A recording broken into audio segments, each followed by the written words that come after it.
This is without a doubt one of the most insane series I've ever consumed, but I do appreciate the fact that despite all of the BS nonsense that is absolutely going on, and without soulmate magic, this would not go as smoothly as it is.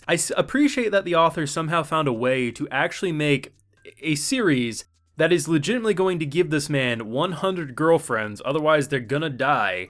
The fact that it has better communication between the members of said ridiculous harem than a lot of shows that are just one-on-one relationships in this medium, which maybe it's honestly sad that apparently anime and manga don't nail it that often, but you have to admit, I do appreciate that they actually resolve things with communication rather than just building a misunderstanding, which then causes drama that you know is gonna get resolved anyway, but they drag it out for multiple episodes.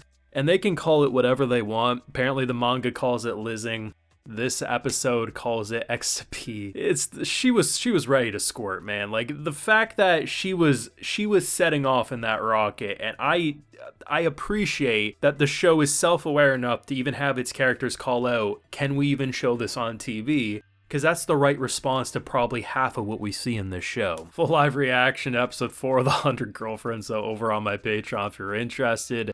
This is one of the wildest shows, man. Like, it's legitimately one of the shows I enjoy watching the most this season, but I pretty much from start to finish, I just sit back and say, there ain't no way. Like, that's pretty much my response to the show. I don't even think they go to class. I think once you join Rentro's harem, you skip class. Because if we rewind to the rooftop scene when they were all trying to figure out who gets the first kiss, so, you know, that whole nonsense, they spent the whole school day up there. The first episode, I think they skip class to go look for 4-leaf clovers. Like, I don't think they go to class, man. I think once you join the harem, you just spend your entire damn day up on that rooftop, or you go to the library to figure out how to cook things. And honestly, just look at the very end of this episode. Once one gets a kiss, then the other one wants a kiss, and then the other one wants a kiss. This is only 3 girlfriends, and it takes like 5 minutes to get through that. If it actually gets to 100, my god, this man's not going to have time for a job. I'm thinking long term, like if he legitimately has 100 girlfriends and they all end up having kids with him, like what type of mansion does he have to be able to afford? Granted, there'll be 101 incomes, so in theory, they could afford it, but still just like the rationale behind all of this is so absurd. And the reactions from these characters leave me rolling. Like the self-aware fourth wall break about episode 3, love that Gintama energy. It is hilarious. But I was very interested to see what they were going to do with girlfriend number 3, who basically, I think collectively the group has described her as small fluff, and I think that's the perfect way to sum her up. Giant small fluff wall that can't be broke down. But I like the fact that what I thought was gonna happen was, you know, I can see some pushback between certain members, but I like the idea that instead of kind of being like just angry at her for being like this new addition, she was angry because she was limiting herself when clearly she didn't want to. She's like, we're all each other's, you know, his girlfriends. It's okay. And in doing so, we go from her saying, I ain't kissing till marriage, to her being like, I absolutely want to smooch after you give me some head pats because head pats cure all sadness.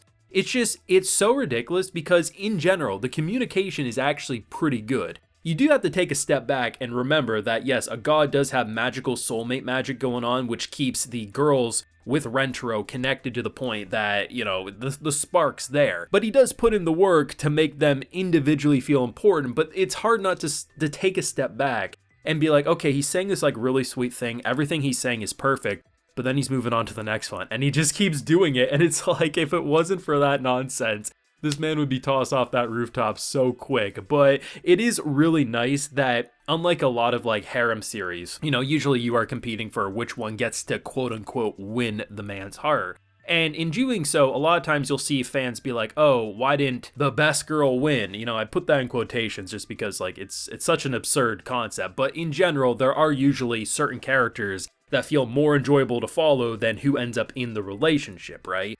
But in general, I like the fact that this show, each character so far has a unique, distinct personality, quirk, trait, everything about them. And I think even though since the start of the show, I said Hikari's been my favorite just because I think her chaos energy is the most entertaining. When it's a tickle fight, she just comes out and pops out her chest being like, I'm ready, bitches. And I'm like, that is hilarious. Like, that's just pure entertainment. She is unfiltered chaos who is in complete ecstasy, like if you look at her the wrong way. But I appreciate that even though I would say a character like Hyakkano is like my least favorite out of the three right now, I don't look at her as a bad character. I legitimately enjoy her scenes. I like her tsundere-like attitude, and I don't want her removed from the show.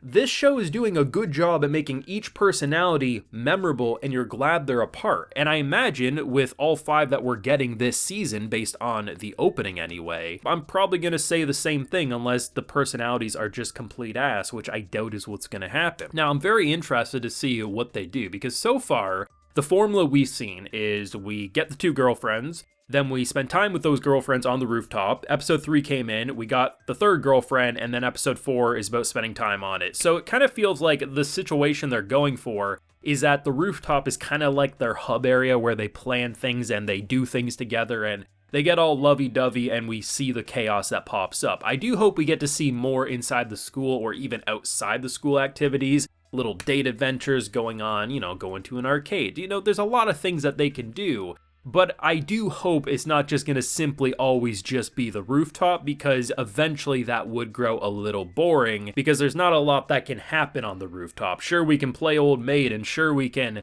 pretend to, be blind and try to kiss each other, but at the same time, like, there's only so much you can do on a rooftop. Though I do have to wonder how long it takes until rumors start to spread about some weird fetish club on the rooftop, and until that creepy principal comes up for a smooch, because, eventually that gotta be spreading. But then again, he came to school with 2 girls wrapped around his arms, and no one really batted an eye, so who the hell knows what's gonna happen. I will admit, though, I do like the idea that each of their personalities are very different. You have kind of like the angry, can't open up, but really wants it, like she'll scoot over. One who's just ready to drop panties at a moment's notice, and then Small Floof, who is basically just adorable diabetes in a nutshell, and they treat her as that innocent personality. And it's interesting how Rentaro so far has actually managed to connect with them each, like noticing different behaviors about them, and just the fact that I just can't, I think my favorite thing about the show is waiting for the next one to be introduced and how all 3 of them now will respond. It's just such a ridiculous premise, and they wear that. They have Gintama level comedy, they have actually genuine communication that works,